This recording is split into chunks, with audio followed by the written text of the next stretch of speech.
So my name is Kristin Welch. I am the recycling coordinator over at the Madison County Department of Solid Waste. So I work at the landfill right across from the Bouye Road residential station. I've been there for a little bit over a year. I do a lot of the education outreach, talking to community groups. We also do tours over at the landfill. So if you ever wanted to see up close and personal what happens at our recycling center, we do offer free tours as well. But basically my job is to educate residents on our recycling program, what it looks like today, what it's looked like in the past, and kind of where it's going. So we're going to be covering a lot of different things tonight. If you have any questions, feel free to ask throughout it. There we go. That was perfect. Do you have to have a group for a tour or? Nope. And so you can either tag along to a group that's already scheduled if you're just kind of one person. Otherwise, I'm always happy to talk about trash and to talk about recycling in particular. Okay. And can you bring kids? I mean, could Yeah. I bring my grandkids? Yep, so we actually do a lot of school outreach as well. So if you know of any school classes that would be interested in either having a presentation, if they don't have the funding to go out to our facility, I'm happy to do classroom presentations, but also they can come out and tour it. Because, that's really when you see it and you actually have an idea of what happens to your recyclables once it leaves the curb. Yeah. I'm more than happy if whether you're just one person, a couple, or a larger group. Okay. Happy to accommodate and show you what's happening here in Madison County. And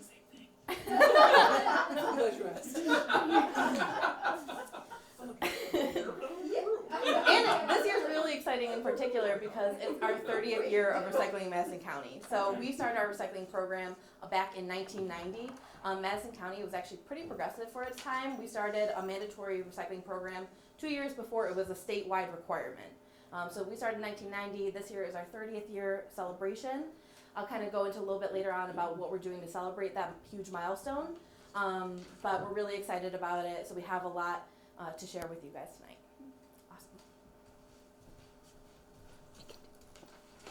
Awesome. Oh yeah, you're still here. I could use your help. All right.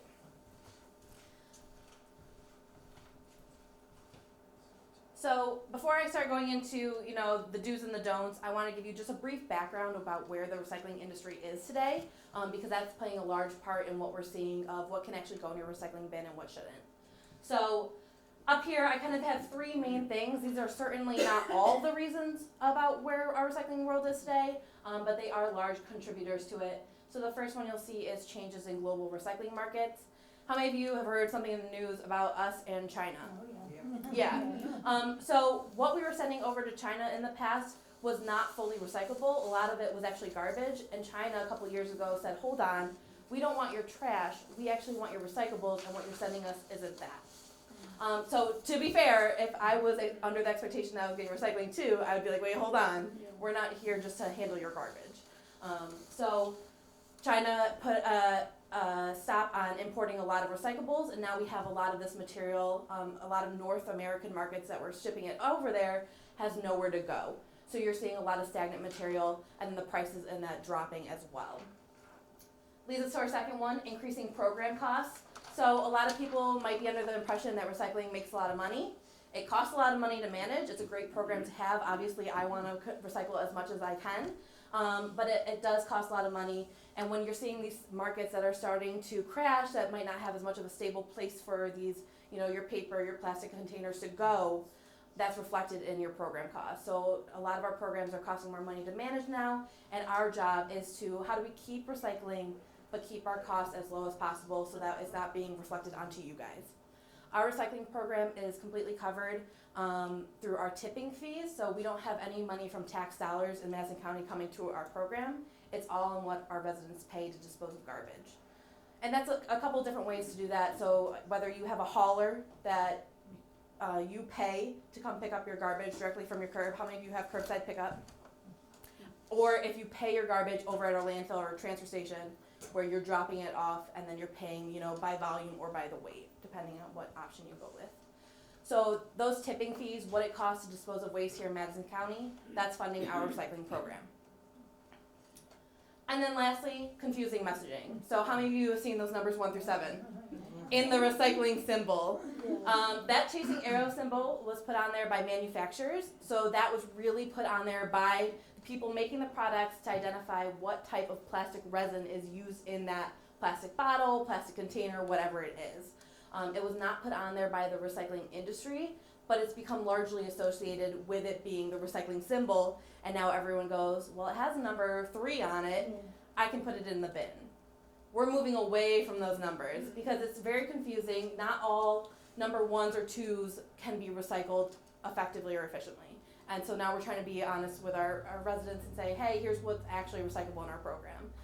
And no longer asking them to look at those numbers 1 through 7, which is really hard when you've done it for 30 years is how long we've been recycling, and now we're kind of changing that mindset and asking residents to focus away from that. So those are the main industry challenges. A brief background just for Madison County in particular. We have a population of about 73,000 people, so that's about 26,000 households. We are much smaller than, say, our neighbors in Onondaga County or Oneida Herkimer. I think Onondaga County has 450,000 residents, and then Oneida Herkimer combines like over 300,000. We're much smaller than those two surrounding communities, and that definitely impacts, the way we're able to recycle and how our operation works. We are a dual stream system.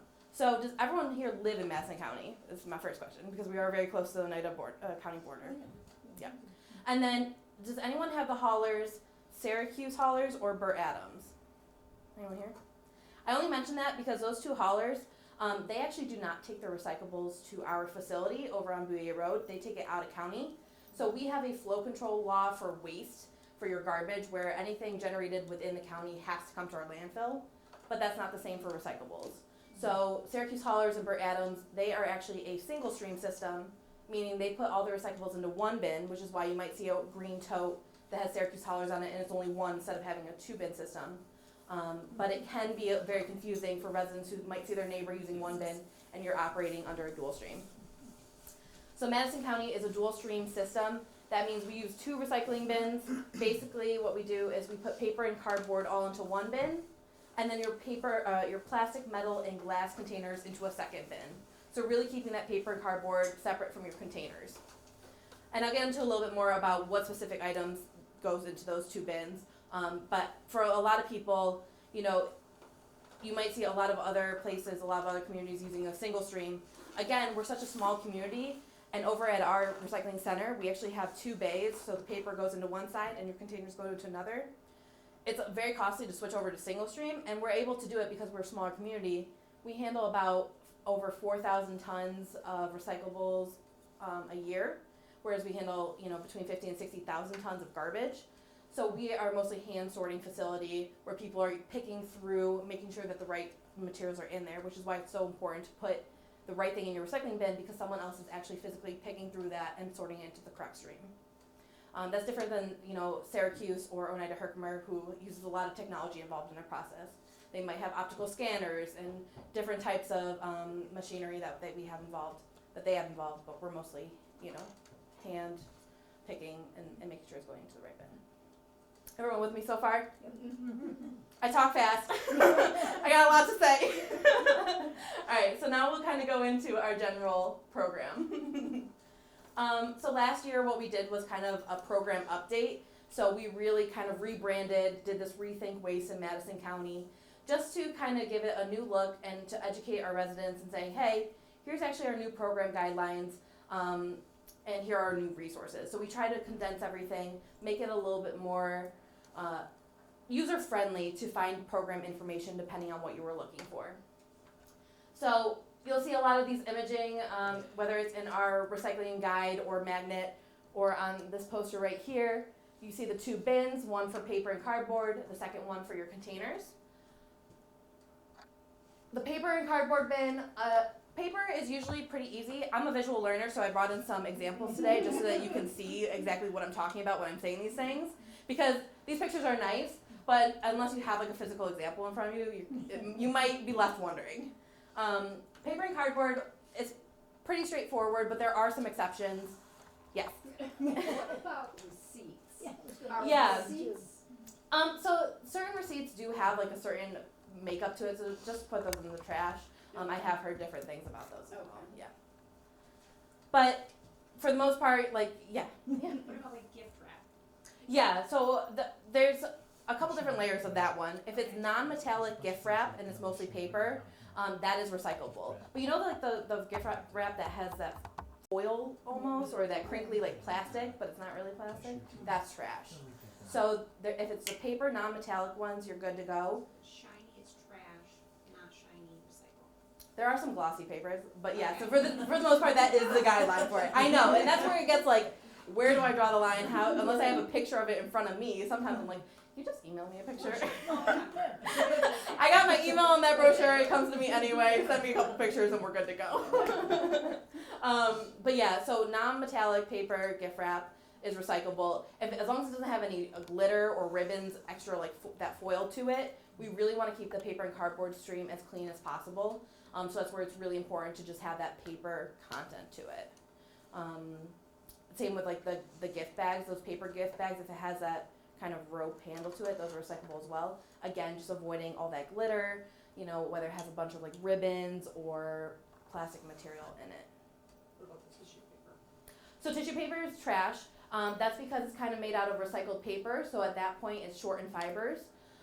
So along that line, tissue paper, same thing with regular tissues, paper towels, toilet paper, you know, it might seem silly to say, but all those are trash.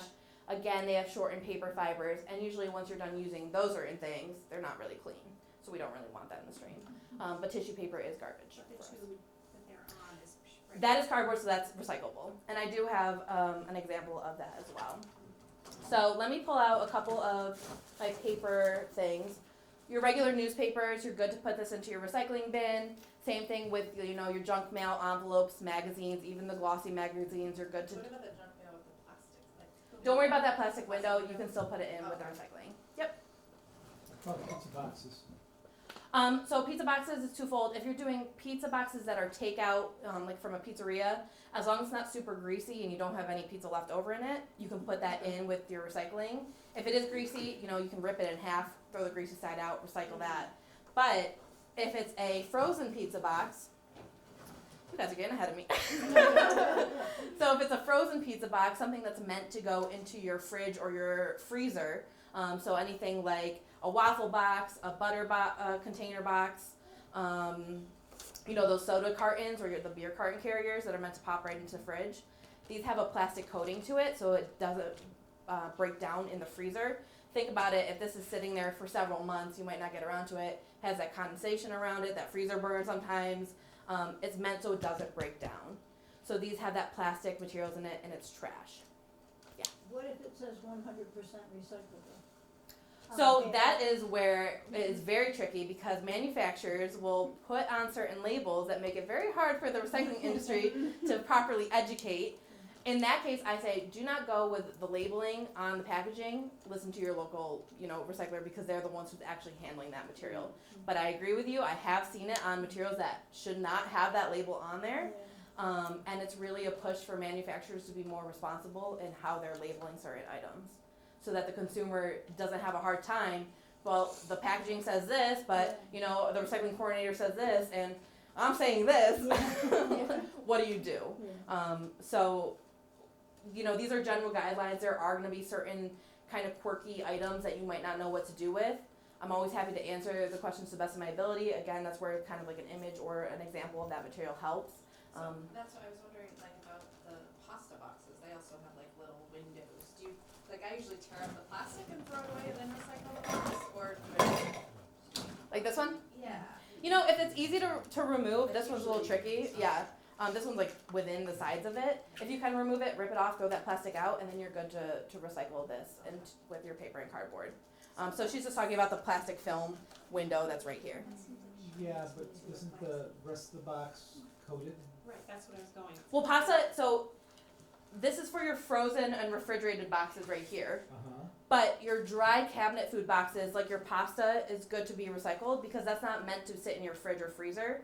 This is just sitting in your cabinet, so it's like dry food almost. Can I see that?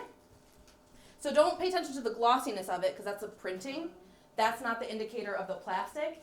The plastic is actually within this actual container, like it's made within it. It's not anything to do with the actual glossy coating of it.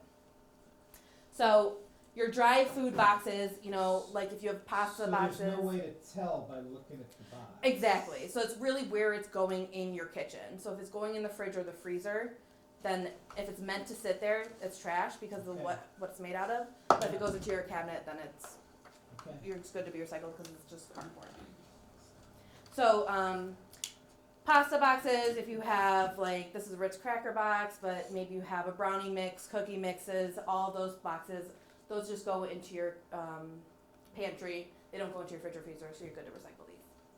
You see here the juice box there. Yeah, so this is kind of along the lines of the soda and the like beer carton carriers as well. So this would be something that would be meant to slide into your fridge maybe, and it would just sit there because all the pouches that are in it. So that would be an example of something that would have that plastic coating in it and it's trash. You know, like those 12-pack cardboard carriers? Those are meant to kind of just slide into your fridge and just kind of stay there. So they have that coating in it as well. Yes. And so I'll just keep these separate, just to give you guys like a visual of kind of, you know, a recycling pile and then what's actually garbage. I did have any office paper, notepads. That's good to recycle. Here's your cardboard tube. So whether it's a paper towel or toilet paper, you know, this is cardboard, so you're good to recycle this as well. How do you feel about paper and cardboard? Disappointed. And there are some other exceptions. I have it on the next slide, but because we're kind of, you know, here, I'll just bring them up now. So I mentioned the frozen and freezer boxes. The other type of paper that cannot be recycled are these like cup carriers and then your paper egg carton, which is silly because I'm saying paper egg carton. But if you look at it, it actually says made with 100% recycled fibers. So this is kind of like the end of the line of what your recycled paper is turning into. I can pass this around, but you can almost see how short like the fibers are in it. If it's recycled again in the process, those fibers are too short to be recycled efficiently, if that makes sense. So you really want those longer fibers. Really, when you're recycling, you can only recycle so many times before you're losing the quality of the material. And those are kind of the end of the line of what it's turning into. So can we assume that they'll break down in the landfill faster? So it will break down, but it really depends on how, if you think about it, a landfill, things are breaking down, but when you have it in a plastic bag and then it's sitting amongst other plastic bags, what factors are affecting that, whether it's temperature, whether it's, is it surrounded by other liquid that's helping it, you know, that's more of an in-depth type of thing, and those plastic bags can be kind of like a capsule. The landfill is dry anyway, right? We do have leachate in it, so especially in our open working cell, when we have rain or weather or snow, all that water has to go through the garbage, and we call that leachate of what comes out of that. We handle that leachate, and then it's breaking down. Thank you. And when organic material is breaking down, you create methane gas, and we actually pull that methane gas, put it through our landfill gas to energy plant, so it goes through a generator, and we create electricity off of the material breaking down in the landfill. So that electricity is being used, and then we have waste heat as well that helps heat our buildings on our facility operations, but also Johnson Brothers Lumber, if you know them, they have 5 kilns on our site, and they use that waste heat to dry out their lumber as well. They bring the lumber over and bring it back? They actually have like a facility where they just kind of store lumber on our site. So it's part of a larger like ARE park that Madison County is working with, and they have an agreement with us, with Madison County to operate on that land and have the kilns there. So they have like a spot designated for their property. Yeah. I think that's all I have for disappointing you on paper. But now we're moving on to containers, and I'm afraid of what that's going to bring. So I'm going to jump into it. Plastics, the biggest, the hardest one to figure out what to do with, because there's so many different types of plastic, and there's so many different forms of it now. Plastic is used in basically everything, it feels like, and it's hard to avoid it. So for what we're talking about is our specific curbside recycling program. The accepted plastics are your plastic containers, but by that we mean plastic bottles and jugs, things that have a neck to it or taper off at the top, and then plastic yogurt and dairy tubs. So I have a couple examples before I get into it. But your plastic bottle, think about like your regular water bottle, laundry detergent bottles, soap bottles, and all these would be going into your containers bin, so staying separate from your paper and cardboard. Soap, milk, again, bottle or jug, These are good. You can kind of see what I mean by taper off at the top, where it has like a neck to it almost. Do you take the lids off the picture? So we say specifically for lids, throw them out in the garbage because our main concern is the actual body of the material. If you put the lid back on and it goes through our baler, this gets crushed and then that lid is going to pop off. It's not going to stay on because of all the air that's in it. And then if you keep it loose, then it's not going to really be swept into the right thing when it hits our floor at a recycling center. And then it's going to stay on the line. It's not going to get sorted into the right category and becomes like a residue almost. So really the lids are not the concern. We're really focused on this material itself. It's not the lids aren't recyclable, it's that you just wanna keep them. Well, sometimes a lot of the lids are actually made of a different type of plastic than the actual bottle. How about with that For this lid specifically, one? I mean, I can't tell you because I'm not the manufacturer for it, but the majority of lids are made of a different type of plastic resin than the bottle. Yeah, right, so So we just if measure we it. can't tell, if you can't tell, we can't tell. Right, so we say don't even worry about it. But that's still got a little piece of the blue plastic Oh, on it. this, but you're gonna have, especially like, there's gonna be residue, so when they grind this up and it gets sorted out, even with paper and cardboard, you have that plastic film that's gonna be a residue and it's gonna get sorted out properly. So Okay. they do, and I should say, at our facility, what we do with our recyclables is that we bale it and then we mark it to someone who's actually able to turn it into a new product. And I'll actually show you an example of where our milk jugs in Madison County go, because that's pretty cool. But I'm not the person who's, grinding this up and necessarily seeing that side of things. They let us know kind of what they're looking for because what they're actually able to recycle determines what we're collecting. We're not going to keep something that ultimately has no outlet for it. As much as I want everything to be recyclable, there has to be a place for it to go to be turned into something new. Does that make sense? Question? Yes. Before I forget. Yeah. Why is the tapering of why is that important? Why isn't it just what it's made of? What does the shape got to do with? That's a good question. So the shape is a better indicator than, say, your numbers 1 through 7 because this Pepsi bottle is a number 1. And on this lid, you'll also see is a number 1. However, this is trash and this is recyclable because of the way it's formed. So this melts at a different temperature than this does, even though it's made of the same plastic.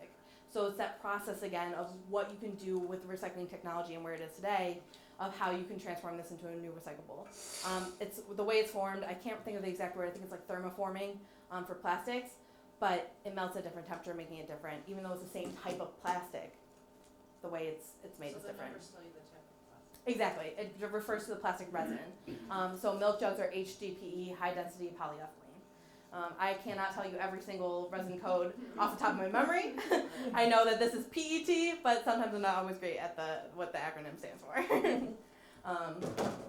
So again, plastic bottle or jug, the shape is a better indicator than the number because not all number 1s are recyclable, not all number 2s.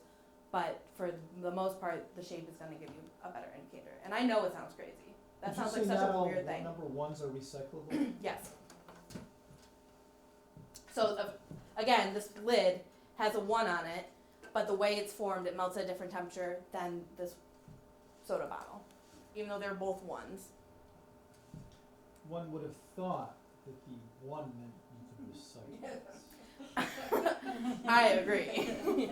But it's the process of how it's formed. So it's like, hold on, let me just make sure this comes back on me. Get ahead of ourselves. So I've come to the tentative conclusion that it is impossible for the average person to sort their recycling, so-called, into what is recyclable and what is not. I agree with you. I think recycling is very difficult, and it does take people who come out to presentations like these to know exactly what can go to your recycling bin and what isn't. That's why it's so hard, and we're trying to, simplify it, but even the simplified message can be confusing. But we're trying to give you the right resources so that to make it easier, because recycling is an effort.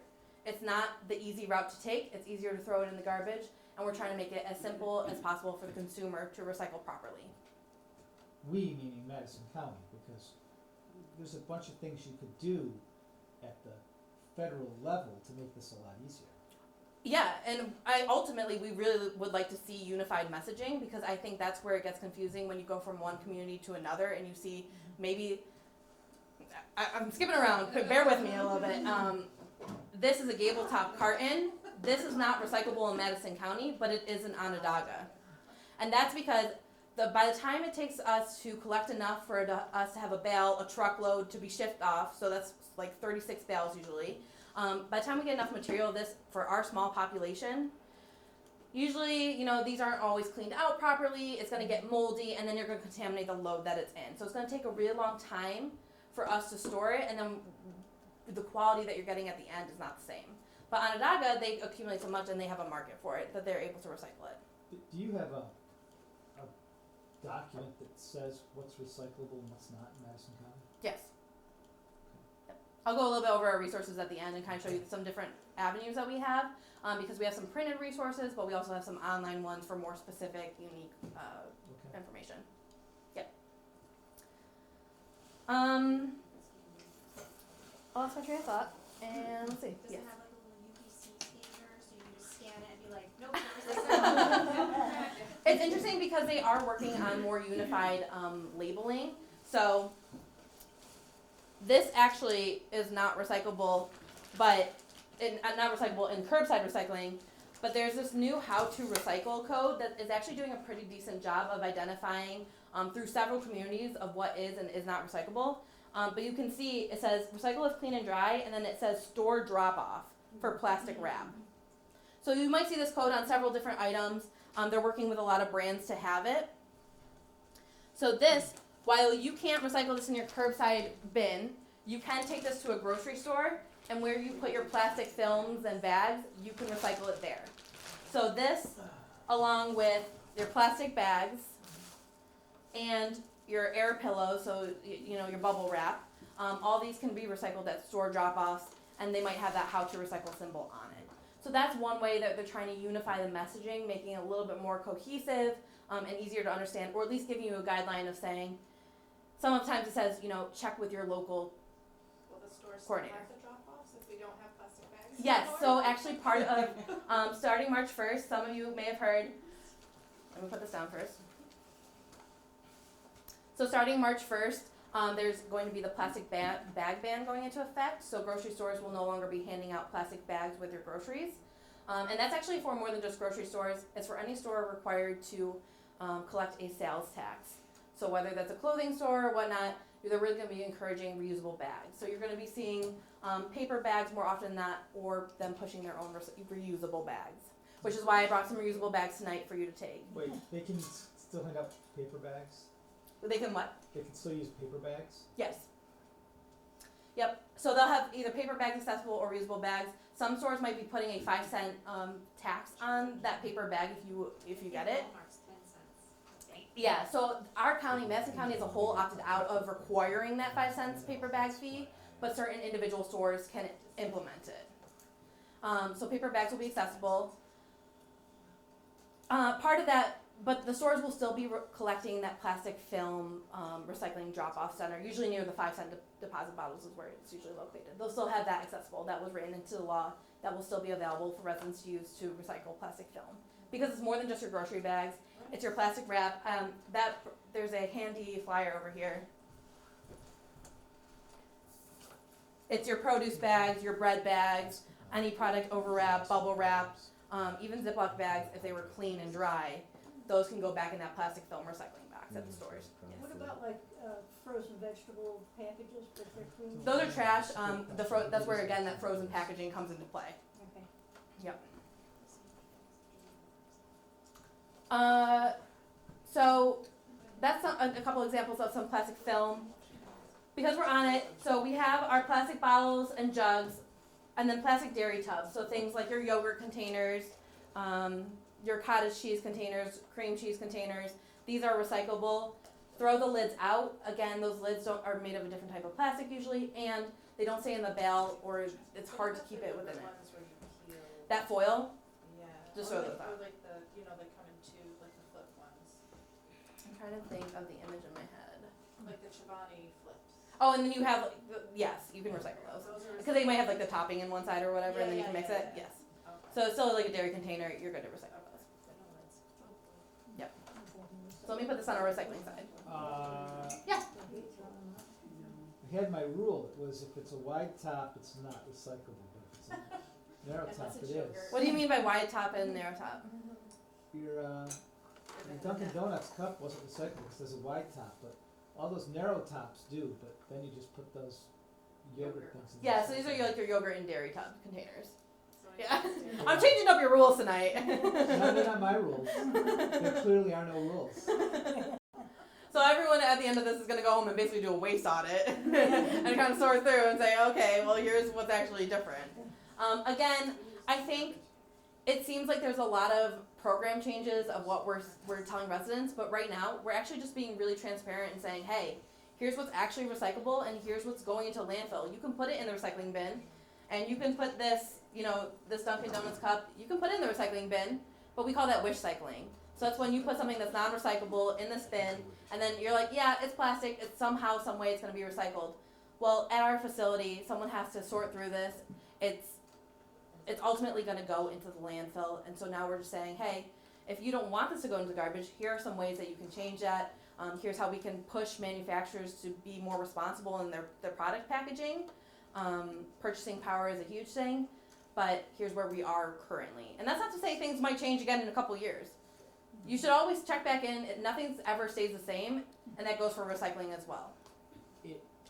Not only are you putting it in the landfill, you're paying to have it taken out and then put in the landfill. Exactly. So that's where, sorry, this kicked off again. That's where that first industry challenge, that middle one of increasing program costs, that's where we're trying to keep our costs as low as possible, because no one wants us to go to them and put that fee. So, like, if our recycling program starts to cost too much, that could be part of your garbage tipping fee, and nobody wants to see that increase. So we're trying to keep that cost as low as possible so it doesn't get passed on to you guys, who are ultimately funding this program, right? So a lot of people think, we're making millions off of recycling, but our program is very, very expensive. And we're just trying to keep it as cost effective as possible. Yeah. I know. I feel like the bearer of bad news every time I do this, I'm just like, hey, let me just dash your hopes and dreams. And but I think having you guys, even just you being here tonight, shows a lot that you want to learn about what's actually recyclable, even though it is not the easiest thing in the world.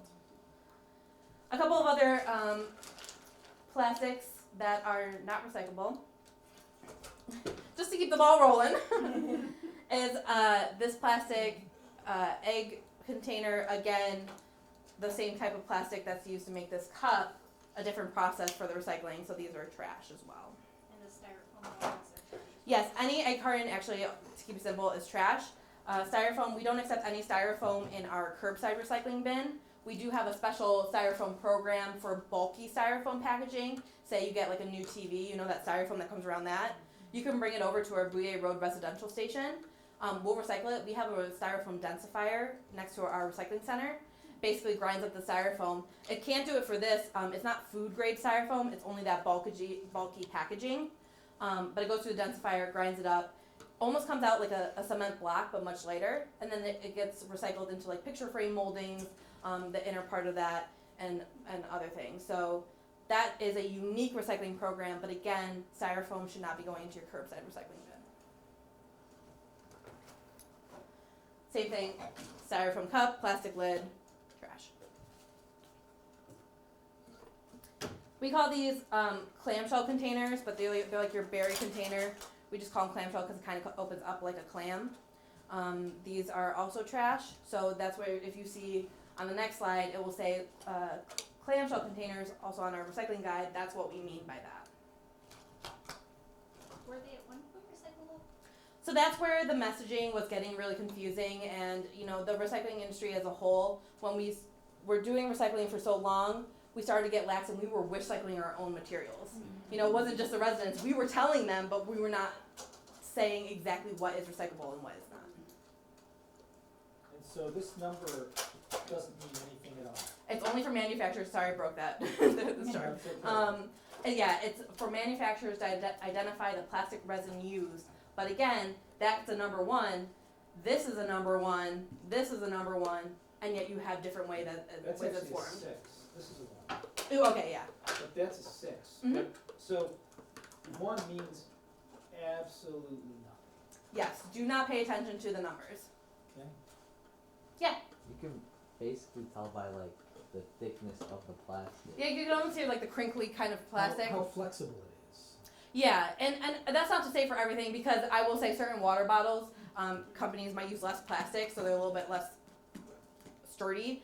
That's to keep their costs lower. But yeah, it's almost like you can kind of tell based on the materials that it is. So those plastic water bottles like crinkle. Those are recyclable though. Yeah, I know. Here's another example that is recyclable. So again, that bottle shape. I just had it left over in there.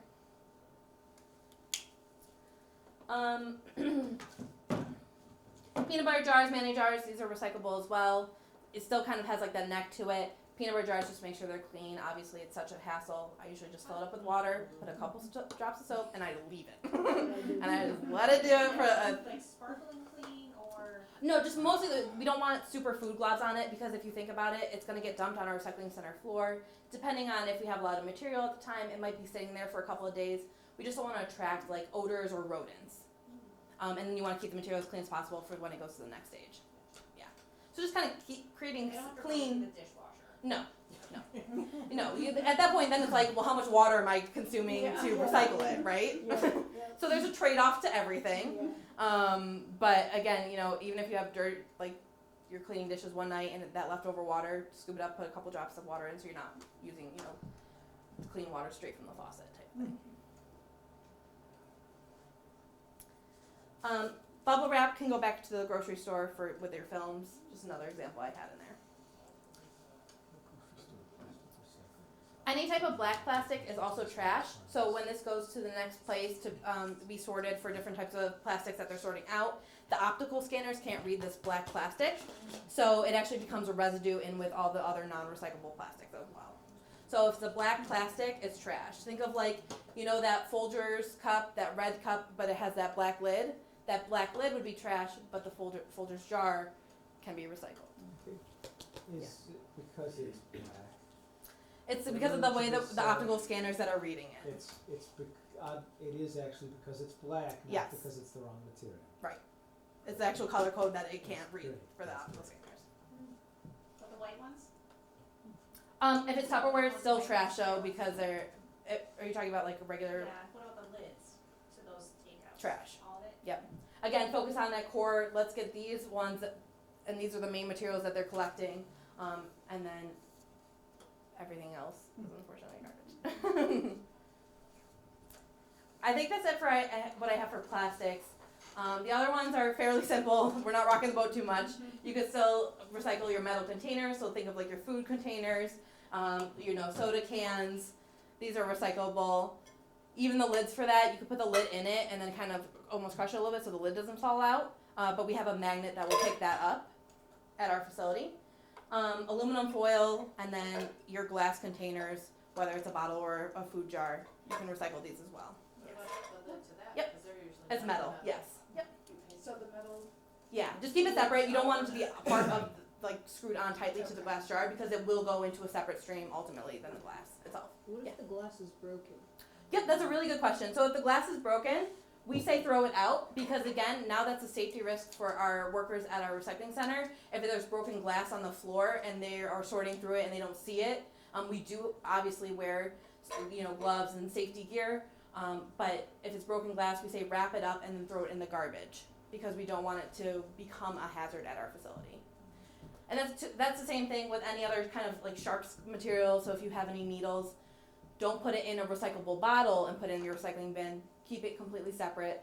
We have a sharps disposal program where you can get a red container for free at any of our pharmacies, and then recycle it through the proper means, not in your recycling bin. So you have drop off at Oneida, right? Yep, at our transfer station, also the Oneida Hospital as well. And on that flyer over there is all the different drop-off locations for it.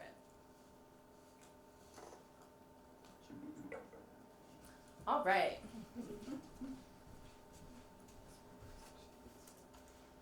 So this next slide is daunting.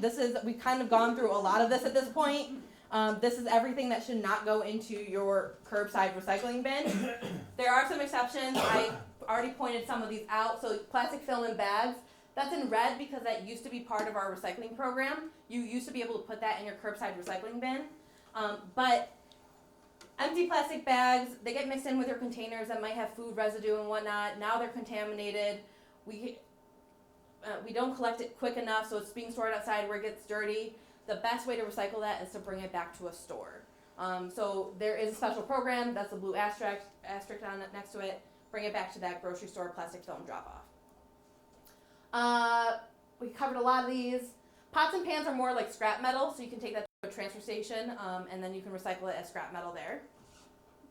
Cords, hoses, ropes, belts, and chains. This is more appropriate for a single stream facility where the technology is, you might have seen pictures of the ropes getting stuck in the star shields or the gears. So basically at a single stream center, you have these shields that are rotating, and so the paper and cardboard floats on top, and then other things fall through, and then at different stages there's other reasons. But the cords get wrapped around it.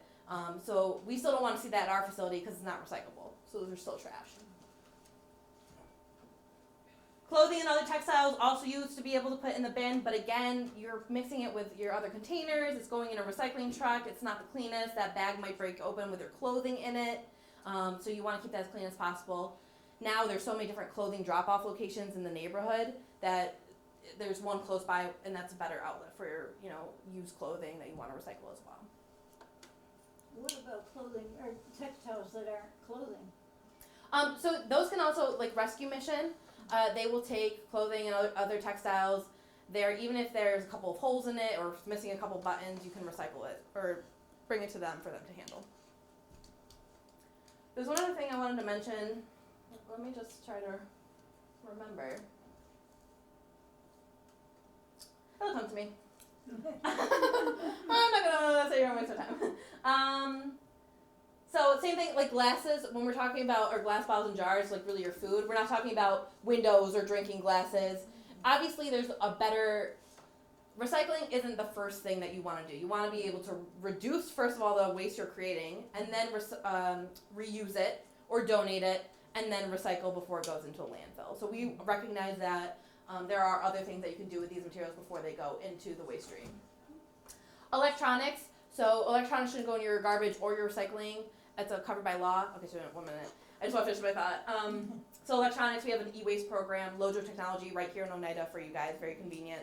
And Lojo Technology handles that program for us. What about plastic silverware? Trash.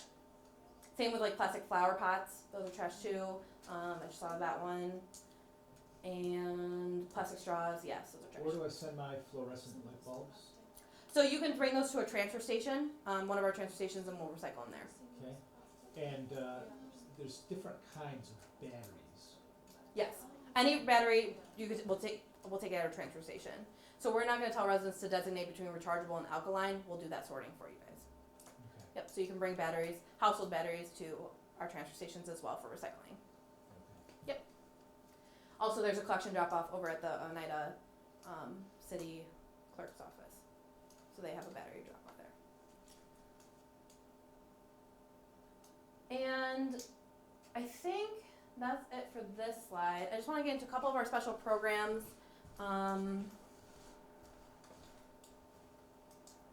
Oh, yes. So this is what happens to your recyclables. This is an image of our baled recyclables over at our recycling center.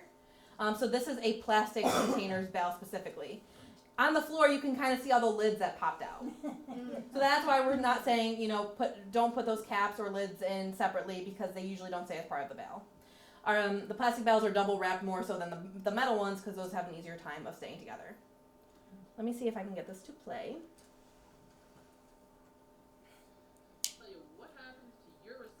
Before, okay, so don't listen to the audio, it's not that important. This is a quick 30-second video about what happens to your plastic milk jug here in Madison County.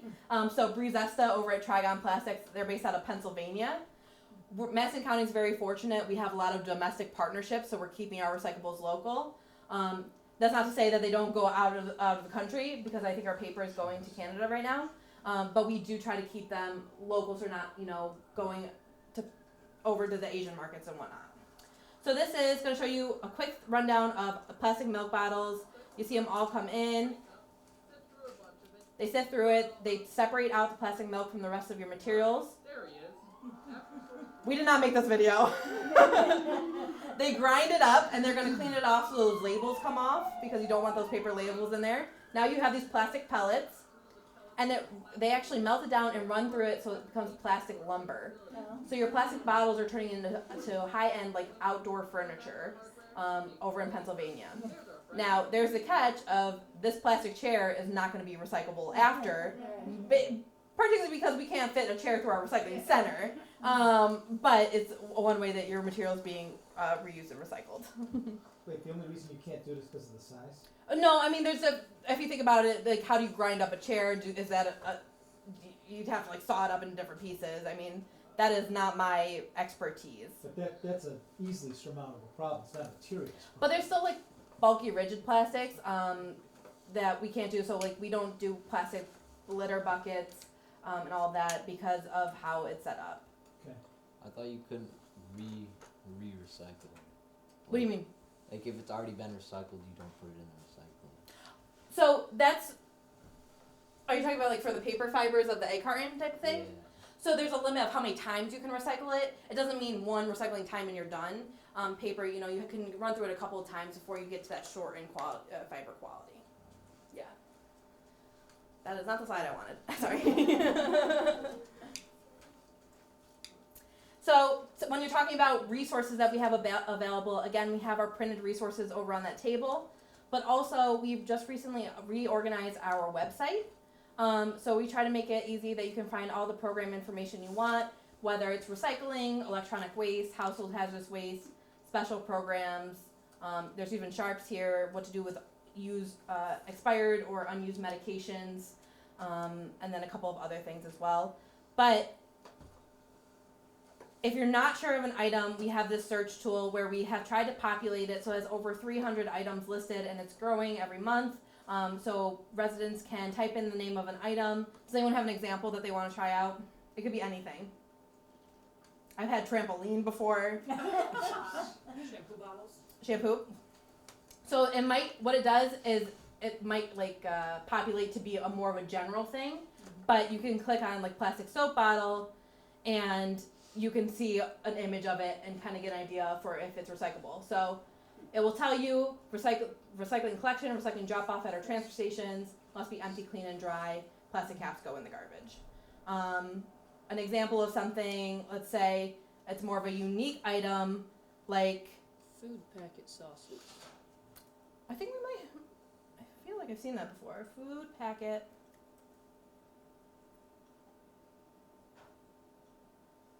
But you know what? So that's a good thing. So if it's not on here, that's not the same as a plastic single serve food container. But if you hit search and it didn't populate, what it will do, it will come up with a couple of other examples, but down at the bottom, it will say suggest food packet sauces as a new item.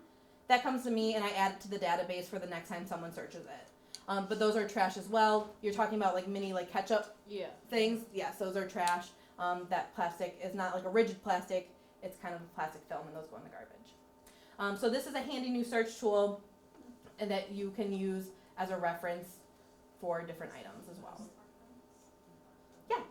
Household hazardous waste, is that something that you bring to the transfer station? So our household hazardous waste program, think about things like fertilizers, chemicals, pool chemicals, bleaches, cleaners. Those do not go in the garbage and they don't come to us. We actually work with Environmental Products and Services out of Syracuse. So you schedule an appointment on our website. Again, that tab that said household hazardous waste.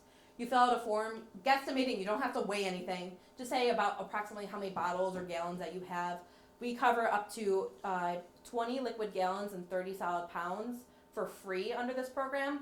The catch is, we don't have it close by. You have to go to Syracuse and drop it off for.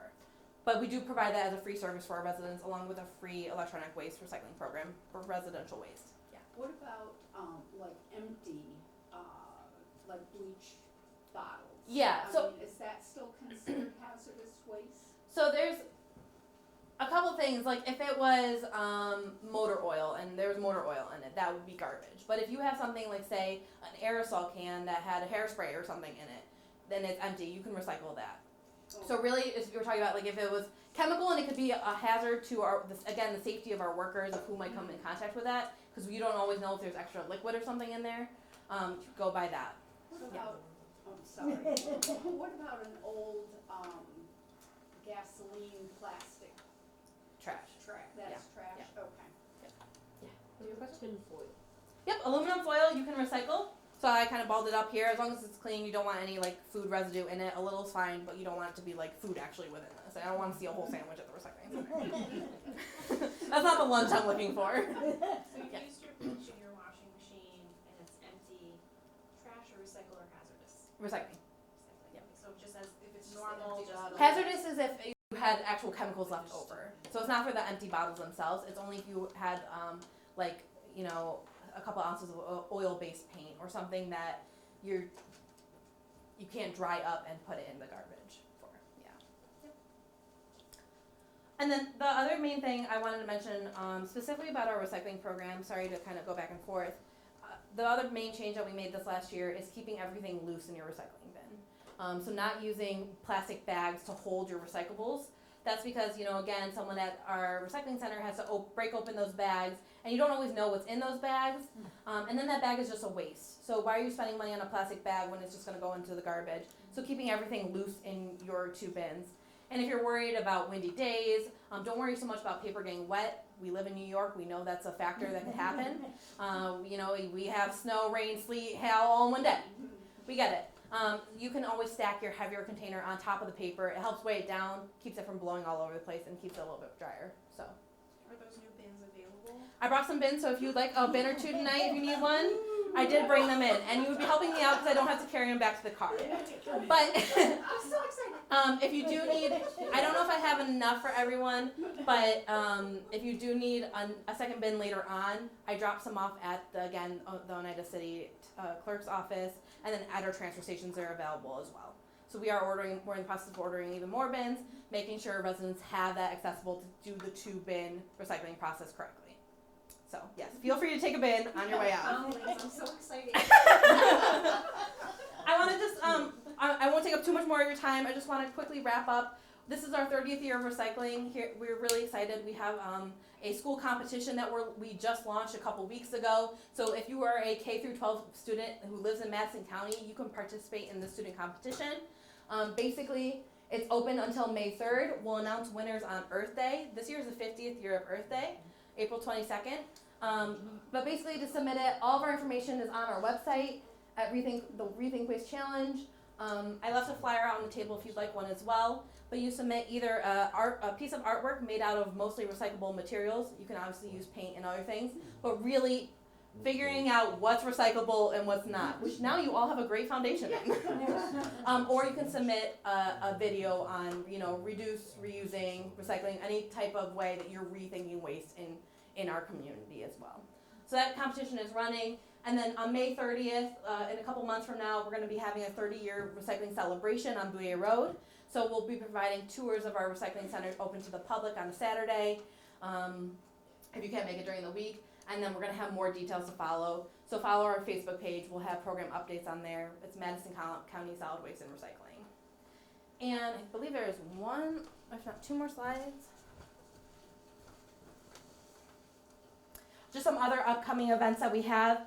Our electronic waste program, we work with Lojo Technology in Oneida. They're open Monday through Fridays from 8 a.m. to 3 p.m., but if you can't make it during the week, we also offer quarterly Saturday dates. So the next one will be on April 4th, and they will take it on April 4th for that Saturday from 9 a.m. to 1 p.m.